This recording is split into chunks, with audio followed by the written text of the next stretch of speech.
My video for July the 26th, 2019 is video number 3158.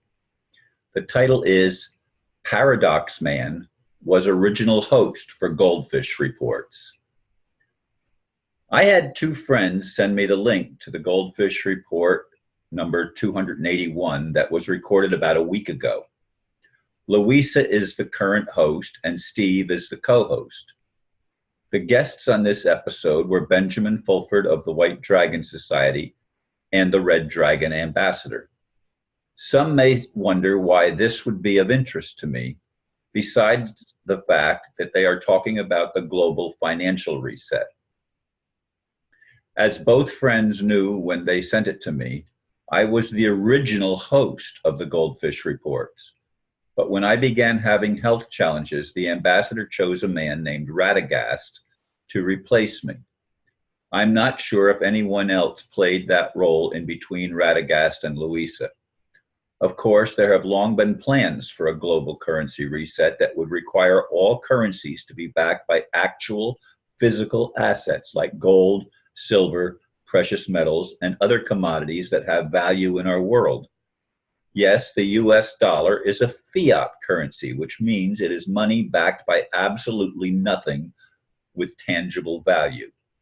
It would be wonderful for me if I were invited to be on a future program with them, since I was there when it all began, following my stint with Swiss Indo as part of the Australian delegation, and before that, Secretary of State for Florida in the Republic.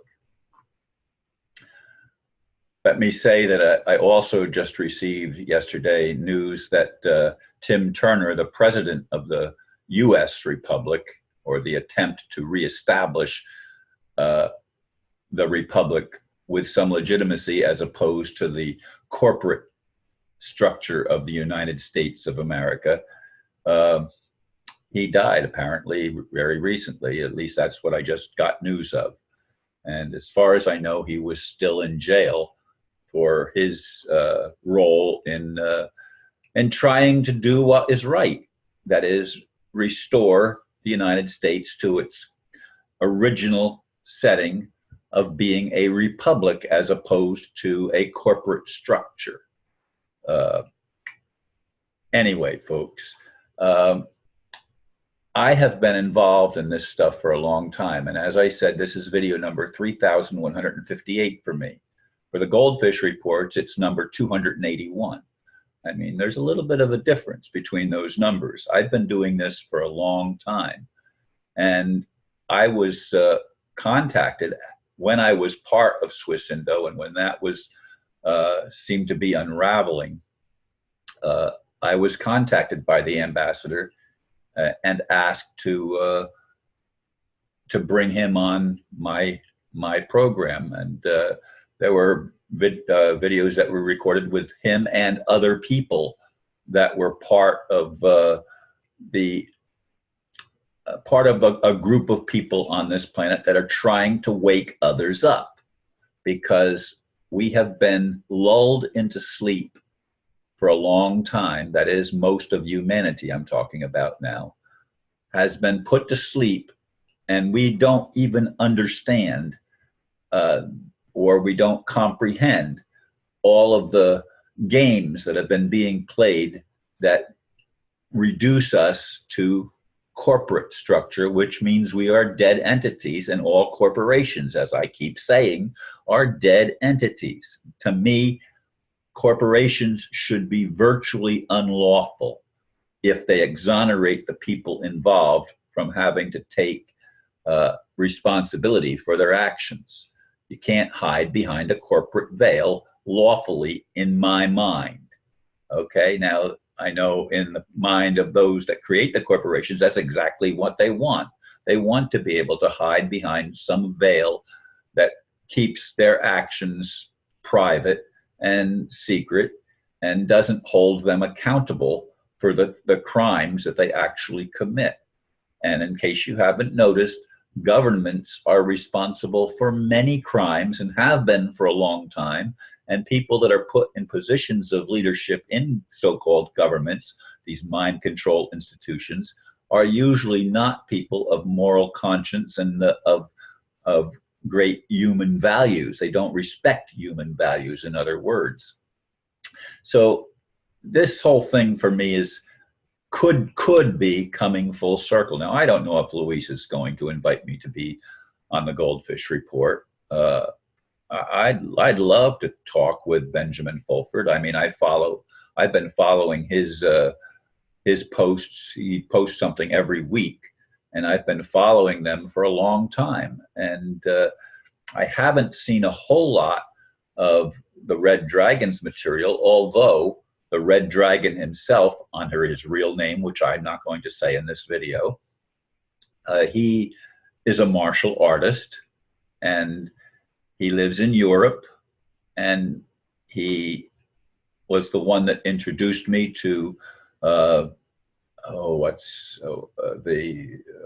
forgot what the title is of the guy in Hong Kong that is part of all this. And anyway, my point is that I am connected and have been connected to movements for a long time to try to restore human values to everyone, regardless of race, regardless of religion or nationality or any of the other variables that seem to divide us, because as I see it, humanity is one family.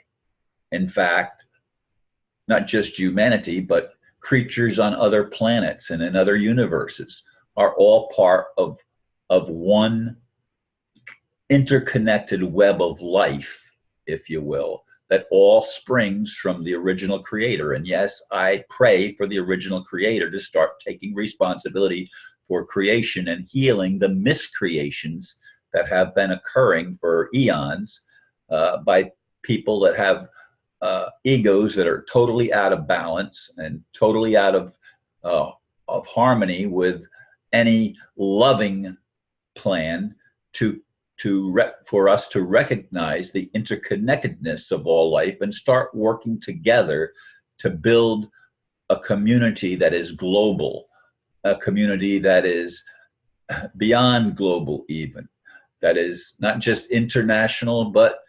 multicultural in other cultures, on other planets, in other galaxies. However big the universe is, it is not just what we see here and recognize here as our current reality. In fact, this is probably only a minuscule part of the reality of the whole thing, the whole of creation. Creation, I believe, is still ongoing, and there are planets or places where people live that are far advanced compared to Earth. And in fact, some of Earth's previous societies seem to be far advanced from where we are now, although we think of ourselves egotistically as being at the height of civilization. That's BS. I mean, we are not at the height if we're still fighting wars with each other, and we think that war has to be the way of it. It's a profitable enterprise, of course, but it's all based on fiction. It's all based on fraud. It's all based on keeping us locked into a lower frequency and a lower dimensional consciousness where we have to struggle, where we're driven by an imbalanced ego and a fear-based mentality that we have to fight to survive. That should not, in my opinion, ever have happened, but it did happen. And here we are now. What are we going to do about it?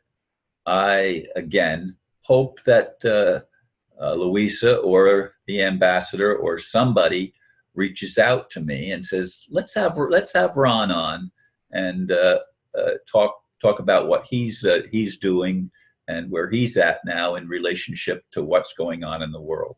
I'd love to be a part of that. And I, once again, thank you for listening. Namaste.